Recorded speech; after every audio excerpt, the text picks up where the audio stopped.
to Adult Forum. I'm glad you're all here. This morning we have the great privilege of welcoming Pastor J.P. Carlson, who's our campus ministry pastor at MSU, and some students whom I will let J.P. introduce to share a bit about, I'm guessing, LCM generally, but mostly about their spring break trip to Guatemala, a trip for service and learning and all kinds of good stuff. As a preview, next week we will welcome back Dr. Bruce Gurley to conclude his three-part series on Christian nationalism, and his title for next week's conversation is, What's Next? So there you go, things to think about and possibly ways to engage or respond to Christian nationalism in the United States. So with that, I will turn it over to JP.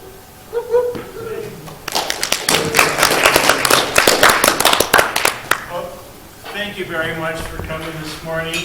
I want to begin with just expression of gratitude. Many of you, if not all of you, in this room donated to our Guatemala trip, 7 students plus me, so we called ourselves Los Ocho Locos, the Crazy 8, and had a fantastic time, but without you and your support, we wouldn't have been able to make it happen. So thank you very much. I'm going to just run a slide show behind me as we talk. It's about 8 minutes long. It's going to eventually end, but it just gives you an idea why we're chatting, why we're sharing, kind of what it was like visually. So here you go. And I will introduce our crew right off the bat. Today I have 2 of the 7, or 2 of the 8 Crazy 8s. I've got Anna with me and Kylie. I ended up, because this is just how I roll, nicknamed each student on the trip. I got their permission, of course, for these nicknames. Sometimes reluctant permission. Anna, right over here, we nicknamed her La Guardiana because she was such an amazing goalkeeper. When we played a soccer game with some of the students at a local church in Guatemala City, I mean, nothing got past her. I started out that game playing keeper and was letting all these balls pass me into the net, and Anna's like, JP, let me take over. And she got in there and just about nothing got past her. So La Guardiana right there. We got Kylie with us as well. We nicknamed her, or I did, No Pawn, no bread, because she can't have gluten. But she reluctantly accepted that nickname. No pawn. So thank you. No pawn. And then we had a few others, and you saw the nicknames up there. Usually something in Spanish that captured a part of their personality and kind of the way they interacted with the group and dove into the experiences. Before I invite Anna up to speak, La Guardiana, I will just share with you kind of how we got connected to Guatemala. How did this all come to be? I have an old seminary friend. We went to seminary around the same time. She graduated 1 year before me. Betsy is her name, and I remember the first day, one of the first days in seminary at my apartment. She comes up, knocks on the door, and she's got a baby about 2 days younger than our daughter was at the time. They were both about a month old. And fast forward to 20-some years later, and she has taken on a Presbyterian missionary post in Guatemala.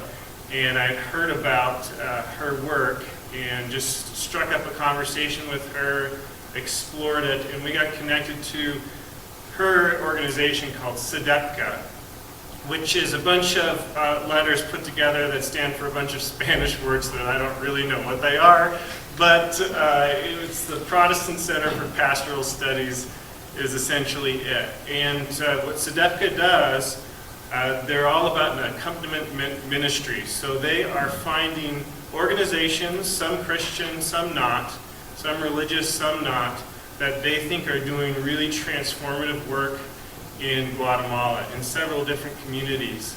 And they partner with them, they share resources, and they do work to transform society, transform lives. So transformation is a big part of their mission and vision, and also this accompaniment, walking alongside. So the gospel story of the walk to Emmaus was one that they used in our orientation time to focus on walking alongside, to share their mission and vision with us. And they did a fantastic job, and Anna and Kylie are going to share a little bit more about this, connecting us with some really good organizations so that we could share the love of Christ in that way, embody the work of the gospel, with CtK guiding us each step of the way. So I'm going to pass it off to LaGuardiana, and she's going to share a little bit about her experience and some observations that came up. Okay, so yes, my name is Anna LaGuardiana, either or. I'll respond to both now. And I just wanted to take a few minutes to talk about the schools we got to go and see, and just kind of how those work down in Guatemala. So the first one we went to was La Puerta Abierta, which means the open door. And this school was kind of like founded by this lady who ended up joining the Peace Corps and was spending time in Guatemala, and she noticed how teachers had some books, but they kept them like locked away because they weren't sure how to use them. And so that just to me is like absolutely crazy, because I grew up reading books with my family, and books are a big part of school these days. And so she created this school that was at first like a one-room kind of schoolhouse thing, and now they have a pre-K through third building with the library attached. And then if you just walk a little bit up like a dirt road and take a left, then there's a building that has third through sixth grade. And when we first got there, I was pretty surprised about how they had so many resources, and they had lots of books, lots of materials that they could teach with. They were doing amazing like creative art projects that I was like, oh, I'm going to take these back with me. And I was just really surprised by that. They believe that all kids deserve a progressive education. And so a lot of times the education that the students in Guatemala get are just, like the teacher's writing on the board and they copy it, and that's it. But instead at this school, they really dive into letting the kids understand what they're learning in different ways for them to learn, which is really cool. So they value creativity, critical thinking, and especially literacy are some of their values that I learned while I was there. So then at this school, it was where we also got to build playground equipment, which was super fun. We ended up doing all of the playground equipment except for the obstacles. So we got a lot done. We did a slide. We redid the goalposts or the goals for playing soccer. And then we did a teeter-totter or seesaw, whatever you guys might call that. They call it an up and down, which I think is a pretty cool name. So that was a big, that took about 2 days. And we did that with their health enhancement teacher, was kind of also like the builder of the school. So he kind of like just showed us the pieces of wood, and I was like, oh my goodness, no directions? All right, we're gonna do this thing. And we also had to do kind of the boundary of like Spanish speaking, English speaking, so it was a much different process as if you were following just some directions written on a paper. But we ended up doing really well. We worked together, and we had some students that kind of knew some Spanish, which was nice, so that it kind of made us all understand what was going on. Another cool thing about the school is the parents really value having a say in their children's education, but sometimes they can't afford to pay. So they had different options on how you could essentially pay tuition. And one was the Mother's Artisan Christmas group. So a bunch of moms of the school actually made a bunch of really cool things, like I know there were some ornaments and some others, like a dress, some bags, some pot holders. They made all these things and had them in like a little bit of a store at one of the school locations, and people can go in and buy those, and that money goes directly to tuition of these children, which I think is super cool. And then another way I found out was we had some dads of the school actually help us with the playground. And so parents can also volunteer their time and come in and either garden or help build things like a playground or something like that. And that also essentially pays these children's tuition. So they come up with many different ways so these kids have that opportunity to come to these schools, which is pretty amazing to me. So that kind of covers the first school, the Puerto Abierta. And then we went to a location that was called Edisa, and they had a school there for children with like special needs. And this school eventually started because this family, there's like absolutely no resources in Guatemala for kids with special needs. And so this is kind of why that school has started. And this like Edisa kind of compound place attends to over 1,000 children, which is crazy, and really, really nice for the people that live around there. One thing that this school specifically kind of has to deal with, because they're government funded, they were given about one quetzal, which is equal to about $7 US to provide meals for these children. So one quetzal, which is $7. And I mean, I don't know how I would spend $7 to feed everybody here, you know. And so that was very shocking to me that only that much was allotted for these children. And they had to make it work. And then now they had been given 6 quetzals, which granted is more than one, but it's still not enough. And that's to provide breakfast for all these kids. So they're kind of dealing with that right now, trying to think about, okay, how do we do this with the money we're given? Which is very sad. And then another thing I think that kind of just absolutely like shook me to my core was how kids with special needs are treated in Guatemala. They believe that these kids are like the parents had done something to, you know, like work with the devil or just like something absolutely crazy. And they're essentially getting punished with these kids. And so for me, I have a cousin that has special needs, and he has resources, you know, and he has loving family, and I can't imagine, you know, my life without him. And to hear that was absolutely terrible.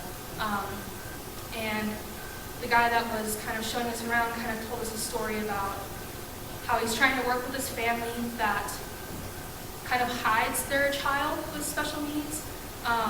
And how he found out was that they actually like hung this child with ropes and stuff in their house and won't let them go anywhere. And I think that was just absolutely something that I will never forget. And he's trying to work with them, but people just, they hide their children because it's essentially considered an embarrassment in Guatemala. So I think that's another really hard thing for them to deal with, is that just getting the kids to go to this location is like the first thing that is just super hard to do. And once they get there, they, you know, do their best to give them an education and ways to live outside of just being there. But it's the hardest part is getting those kids to come, because they can't force anybody to come there. So I think Edisa was a really good place to learn that they are starting to get resources there. Obviously they can't help everybody right now, but it's just something that is on the way to helping with that.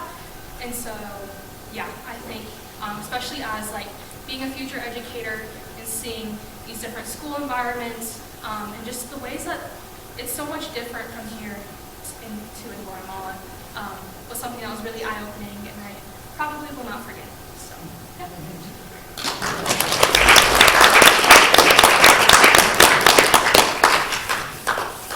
to set up the photos for Kylie here. And as I do so, that's today. I will just echo what Anna said. The visit to Adisa was, we all at that evening we would do an evening check-in. And each one of us in the room talked about the emotional impact of that visit. Hard reality to see, but also really important for us to at least be aware of, and then know the opportunity for how we can assist and help with that work in Guatemala. And then the other thing that Anna mentioned was that store at the school, at La Puerta Abierta, the open door. They had a little a Christmas ornament. It was a cat, but it was also an avocado, avocado. And in Spanish, cat is gato, so they were avocados. Anyway, I just thought that was cool. I think you're ready to go. Hi, my name is Kylie, or Nopon, and I'm not quite as good of a public speaker as Anna, so I got everything written down, and I'm going to read from it. Just as a little background, my minor is in astrobiology, so I was super intrigued with just the nature of Guatemala and just how much it was embraced in the daily life of people. So I want to share with you a little bit of the nature. And I'm just going to pull up one picture somewhere. There we go. Of the swing set that we built. So the first thing that stuck out to me was that we used lumber to make the playground equipment. The biggest one that stuck out was the slide was completely made of wood, which scared me a little bit. But I thought it was so cool. The message that the school, that La Puerta Abierta, wanted to send with the playground was not to distract from nature, but to embrace it. I don't know if you can tell from this picture, but there's a lot of just the natural world in their school, and the whole, where you would call it a playground area, before it had equipment, was just full of green, and it was gorgeous. And it still is gorgeous because we added a playground, and it just blends right into everything. I am guilty of chopping down some bamboo, though. My bad. So we can get rid of a couple things, but we met people who consistently talked about how important it was to them, and one of those was the lady who ran La Puerta Abierta. I don't know what her title is, but The director. yeah, the director. And she told us straightforward the first day we were there that if we found anything on the ground or anywhere around us, that we could use it with the playgrounds. And we did, and we incorporated a couple different things. We found some chicken wire, and that became the net of the goalposts. And it was just so cool. And they don't, not to say they don't throw anything away, but they love to recycle things and incorporate it just in the life. And I was also seeing in I don't know what picture this is. Oh, there's the lumber that we started with. I was also seeing in the Mayan ruins that we went to. They had kind of been reclaimed by nature, but they're still so sacred. And they're still so important to the Mayan people and just to the all people of Guatemala. So you can kind of see, this was one of my favorite pictures. You can see the tree and just how massive it is. I'm not sure if you guys know the stories of these ruins, but they were not visible at all. They were just hills until some archaeologists, they discovered one day that the hills were just out of place, and so they started to dig them up, and they found that these were ruins. This was CtK, I think was the name of it, and so you can still see that it was just a hill, and they uncovered each of these little plazas. There were 5 of them.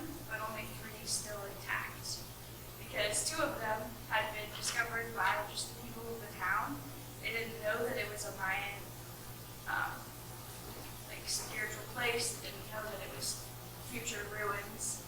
And so they took the stones and they built their houses with them. And they incorporated them to different places, which is just another little testimony that they don't like to throw things away. You know, they found these stones and they were like, these are perfect.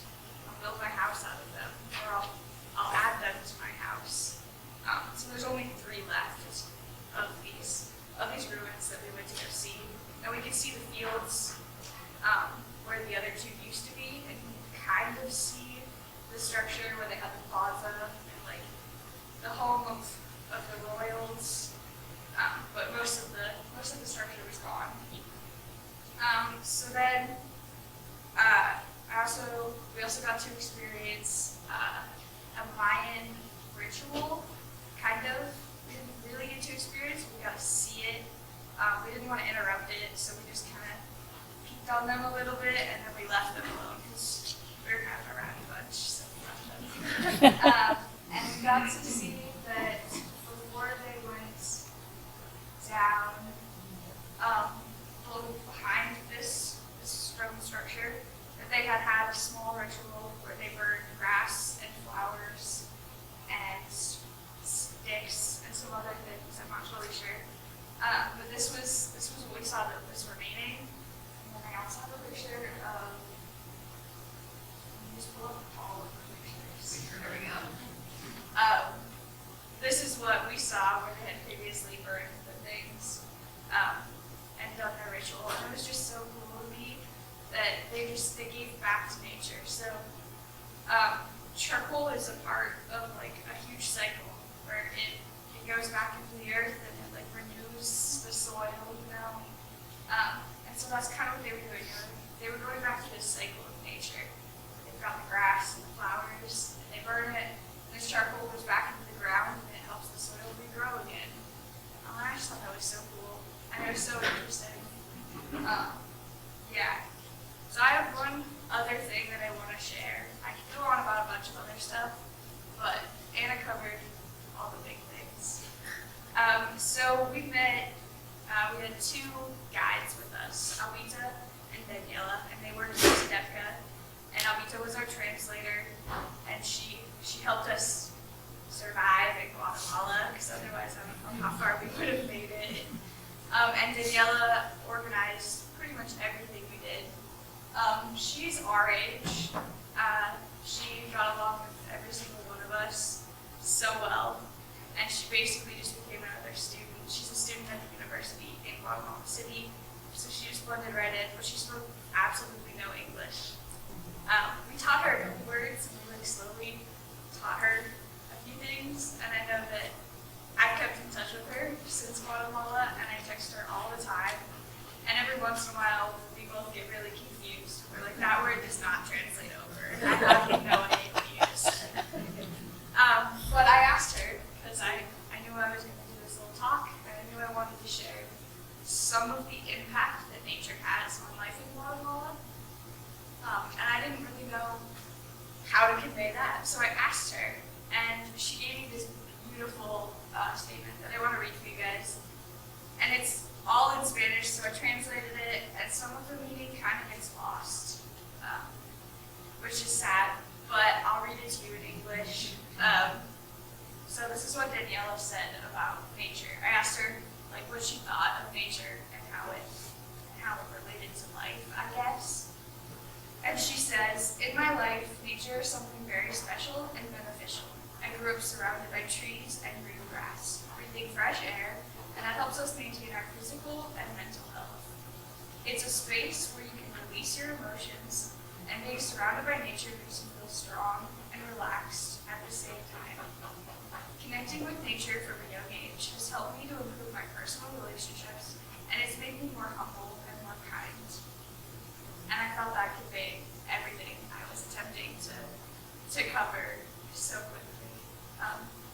So I just want to wrap up by saying that like Guatemala is beautiful, and it has a special place in my heart. Not only the people that we met, but the way that they live. Despite being a third world country, it's gorgeous, and they take care of the earth there, and they love it. Genesis 1:1 talks about how God created the earth. And I think that that was in my heart while I walked around and just saw the plants and the gardens that were everywhere. And I firmly believe that every single one of them, no matter what their faith is, that's also in their hearts.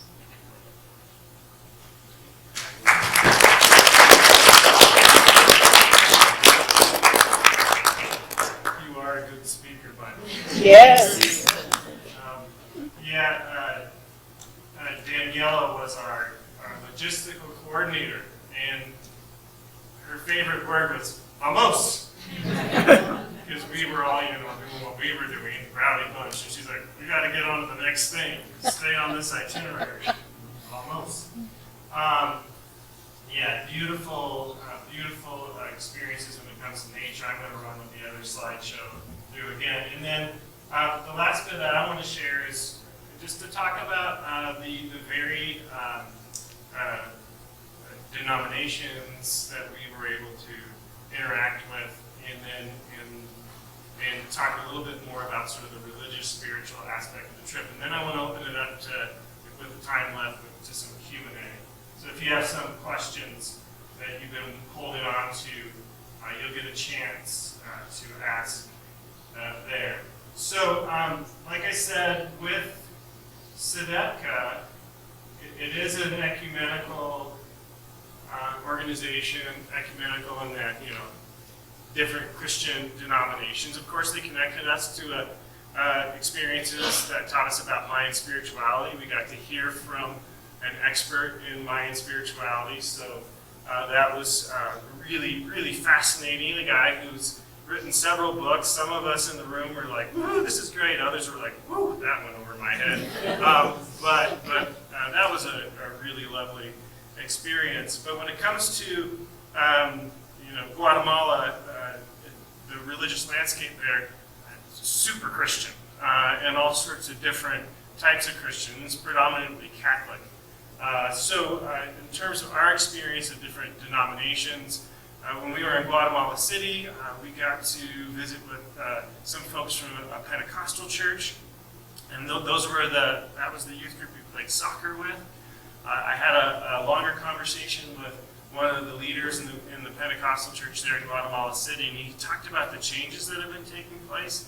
He said that a pastor of many years, beloved, who had done a wonderful job leading the congregation, focused mostly though on personal holiness and sort of your internal spiritual experience. He talked about the shift that they're making toward making an impact in the community, along with continuing to live out that internal private faith and that growing in holiness, but also then connecting it to real life situations, serving the children, serving the community, making an impact in that regard. We also learned a lot about the Catholic Church, specifically in Santiago Atitlan. Guatemala went through 36 years of civil war, from 1960 to 1990. I don't know which pictures. There's the lumber that we started with.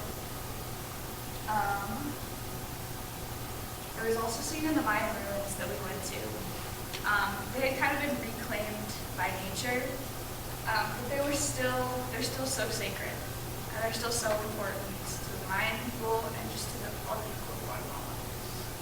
So you can kind of see, this was one of my favorite pictures, where you can see the tree and just how massive it is.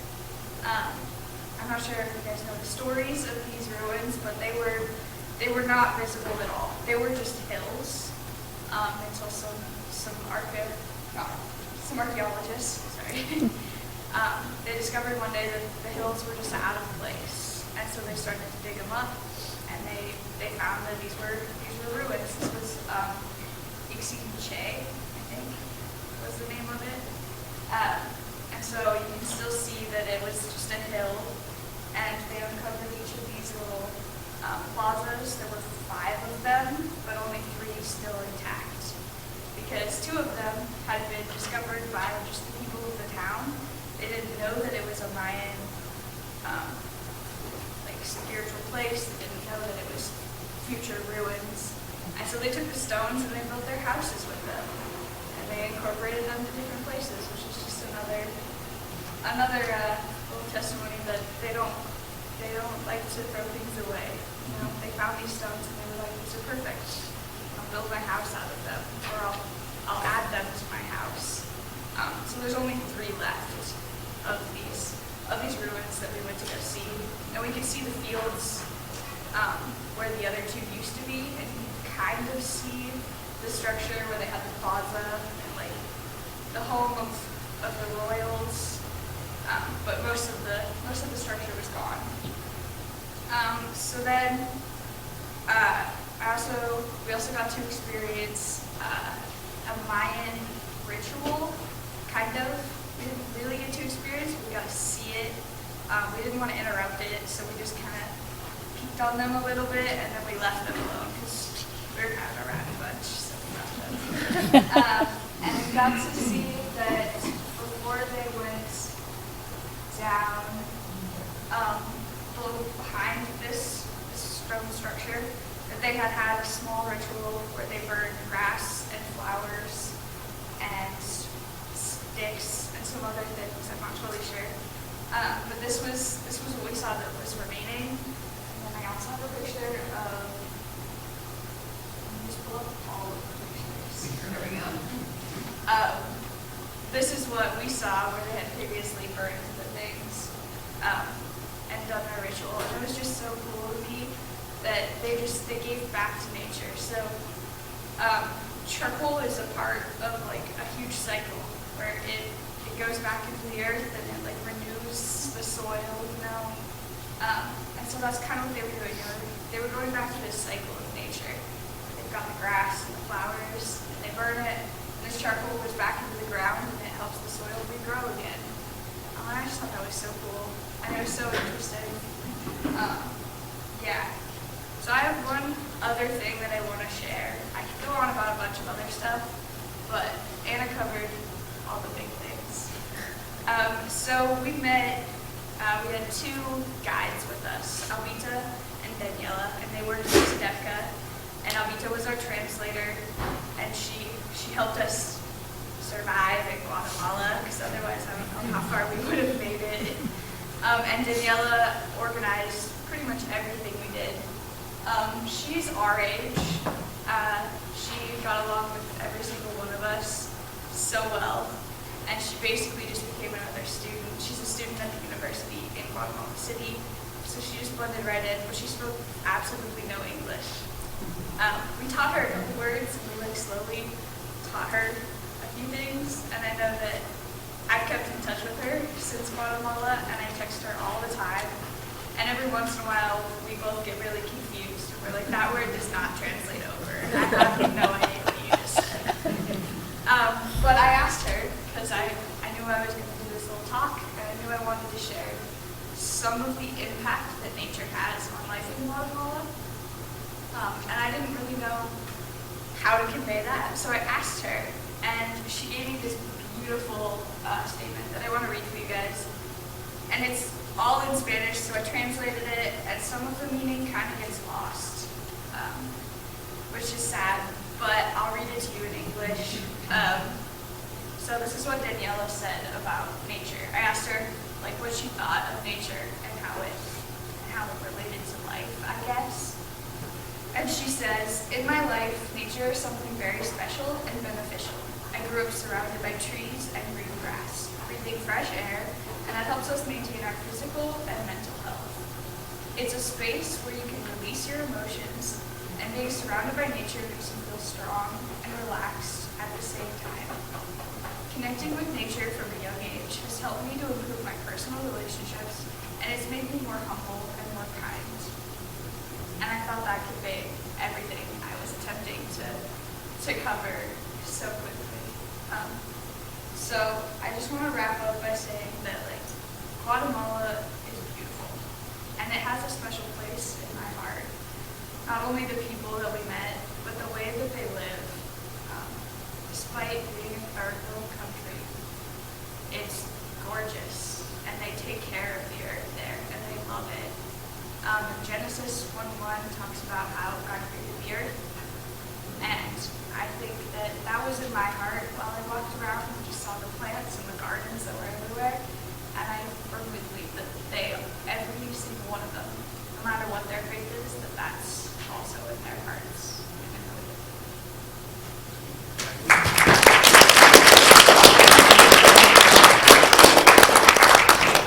You are a good speaker, by the way. Yes.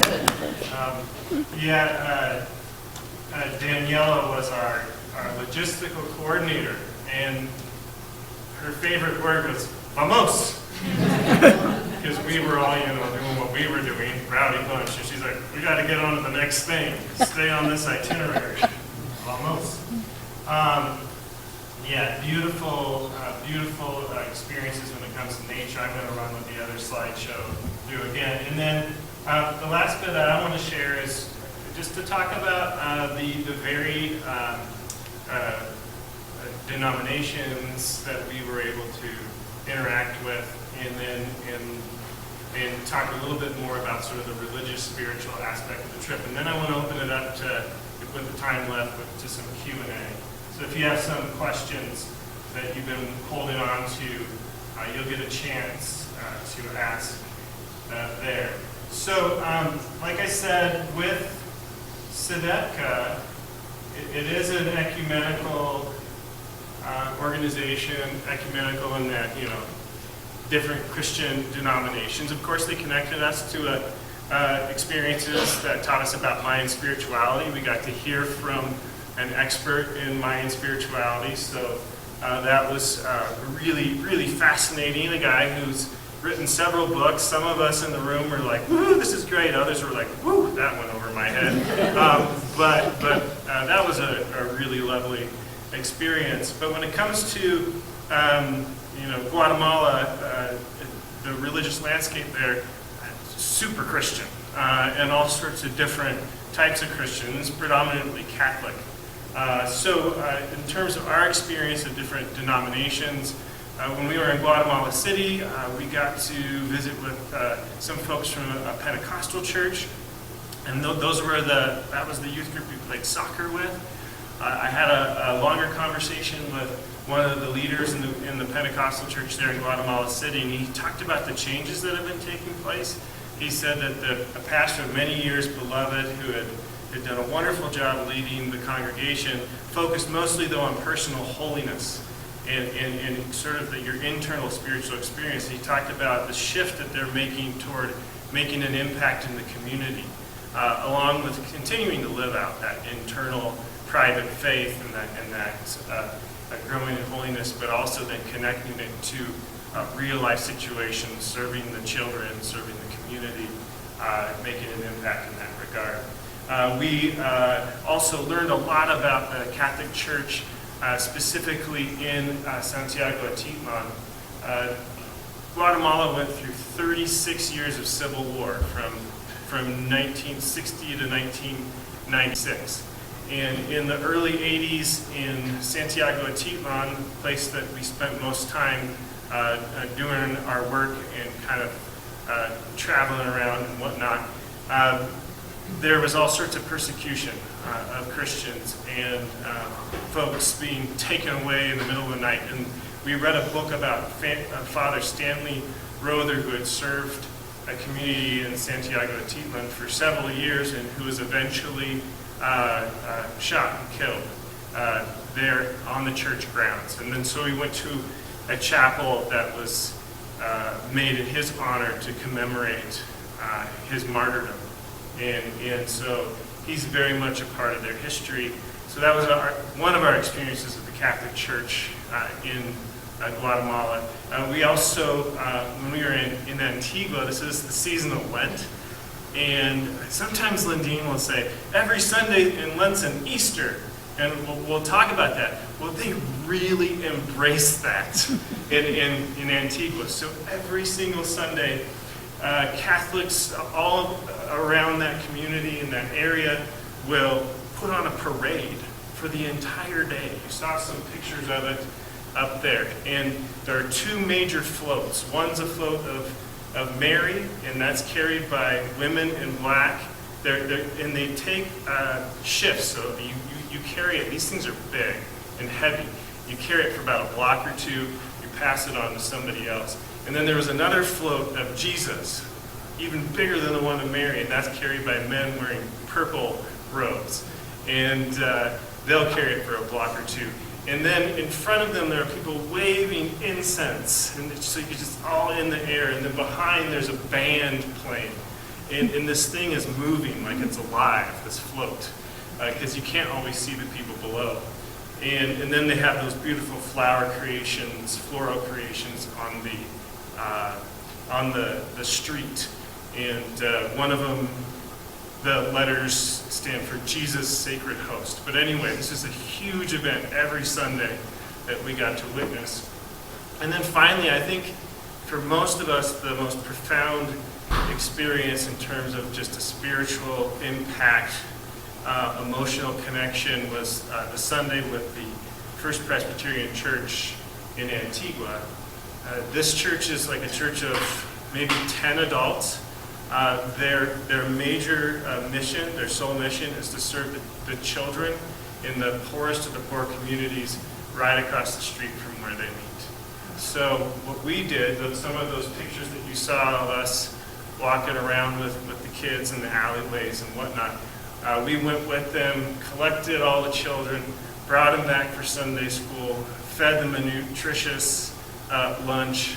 I sang some silly songs that I've done here with the youth, and they're wondering, who is this strange guy?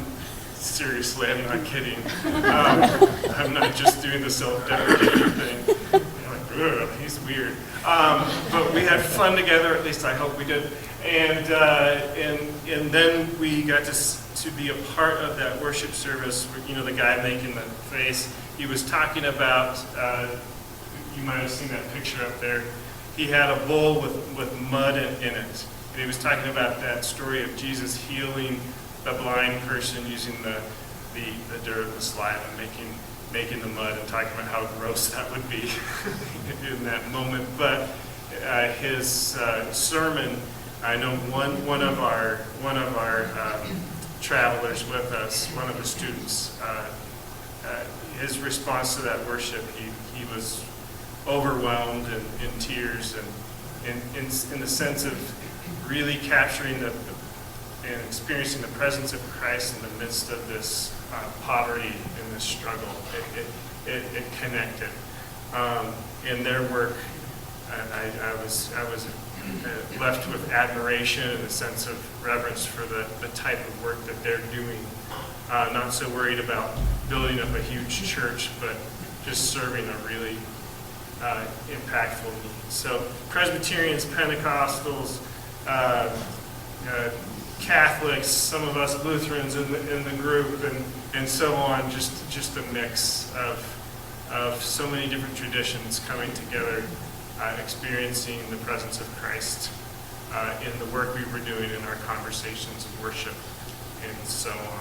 So now what I would like to do, if you want to stand up with me, take some time to field your questions, if you have them, or comments. Some of you have probably gone to similar places and might want to share a little bit about your experience.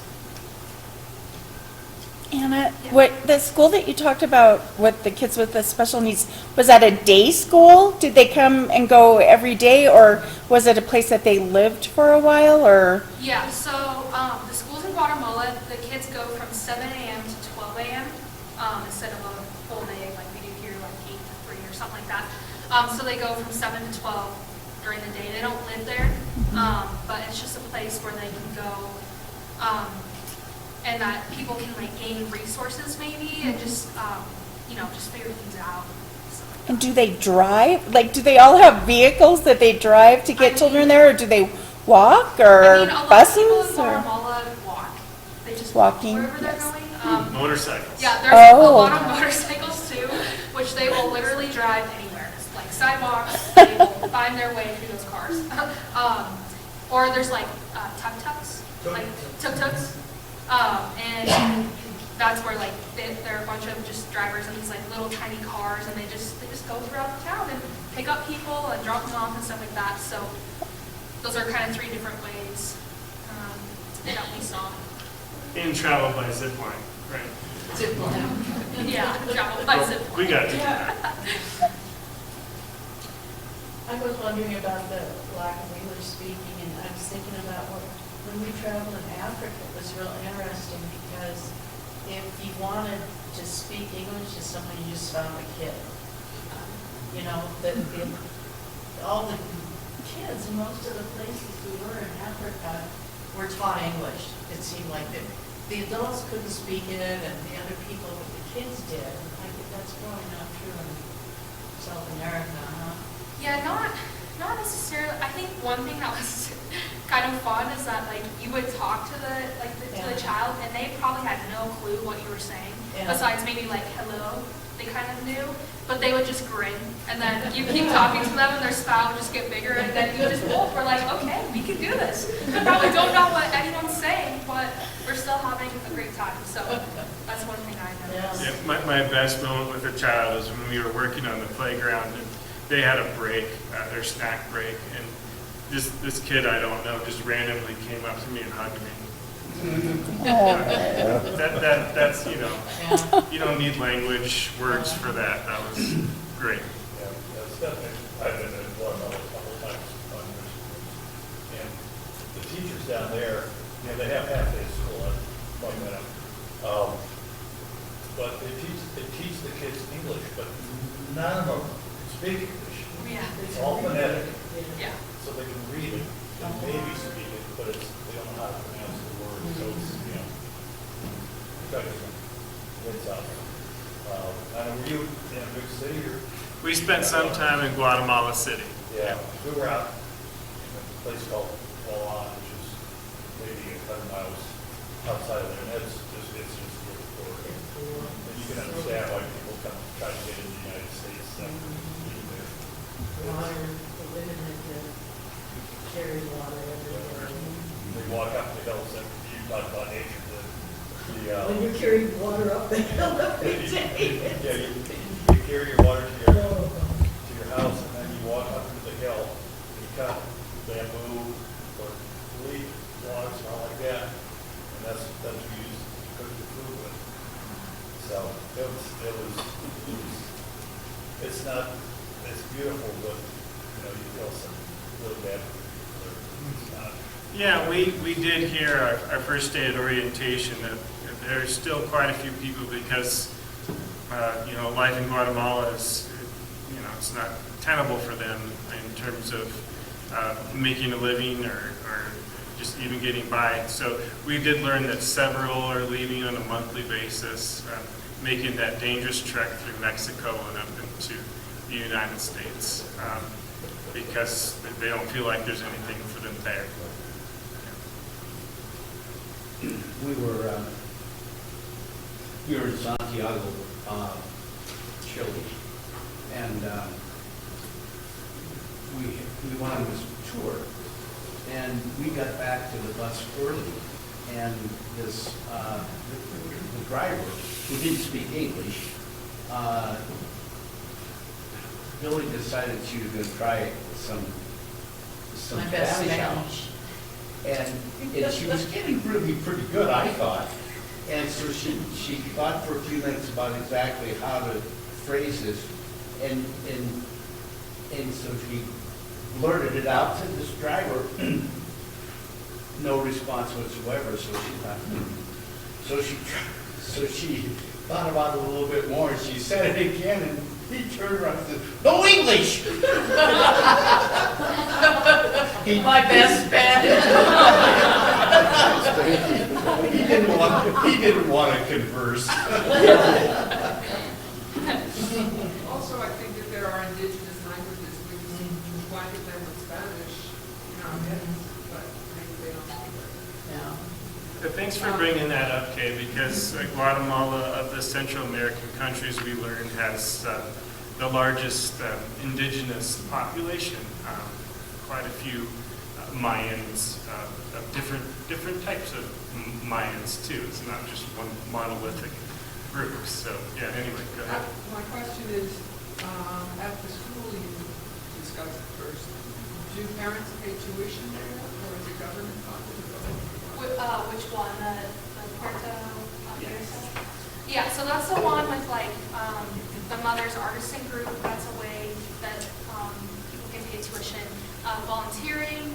They had at the school, they had a bunch of like gardens, and I spent a good amount of time picking beets. And I think I picked, or JP picked beets. I like washed up and then someone else tied them. I think we picked like 54 or something bundles of 5. So that's a lot of beets. And then they like would sell them to the parents in this little like market type like booth thing when the parents came to get the kids. So there's like many different ways, and I think that's kind of one of the coolest things about the school is that they don't just like expect parents to pay like just pencils if they can't, but they have other ways that these parents can be involved. But the government is not providing the school. Yeah, that's a private school, Yeah. from what I understand, and they're trying to cover the salaries of like 25 plus teachers on a budget that's probably just a little bit more than LCM Campus Ministry. And LCM just covers one salary plus a couple part-time. It blew my mind when she was telling me about that. How do you do this? Did this experience, for any of you, change your dreams about the future, your expectations? When you think forward in your life, are you a different person in any way? That's a tough question. If you could answer in 90 seconds or less, that'd be great. One example, if there's any, maybe you haven't thought about it. Yeah, I think, definitely many different ways, but as I am going into education, I just want to provide the best that I can for the students here, just seeing how bad it can, or just hearing how bad it can be in other places. But also, it's kind of open, like maybe something that I want to go and like be part of a change somewhere that isn't as good as what we have here. So, yeah. It definitely changed my perspective just of the world in general. That was my first time out of the country. And I think my whole world really shifted. Like I just have a better appreciation for each day. And I know we've hit 9:45. One thing I'll say that major impact to see how interconnected, for better or for worse, United States and Central America, our neighbors are. And actually, we're inviting a pastor and professor, Hector Castañeda, who spoke to us from Guatemala, to come up and talk about migration and the faith experience this coming fall for our fall fundraiser, to talk about the role of faith in his own migration, going to the United States for a while, and then also in going back to Guatemala. But we are interconnected, so we are in a relationship, whether we acknowledge it or not. And so all sorts of questions about how do we move forward faithfully and do so in a way where we're caring well for one another. You had said Guatemala has a lot of indigenous groups. So do you have any idea how they were treated? Were they forced to give up their religions as we try to do our indigenous people? Yeah, the colonization, definitely, the Spanish colonization made a major impact in that regard. I wish we had our guy named El Profe, Zach Wangler, that was his nickname, because he's so good at retaining all that information. So I don't know if I can speak too intelligently to that, but for some reason, Guatemala was able to hold on to their indigenous identity, whereas surrounding Central American countries, not so much. But I couldn't get into maybe the reasons why on that. Do you remember? Okay. But yeah, I think we're It's time. at Yeah. the end of our time. Thanks, everybody. Thank you. Thanks, guys.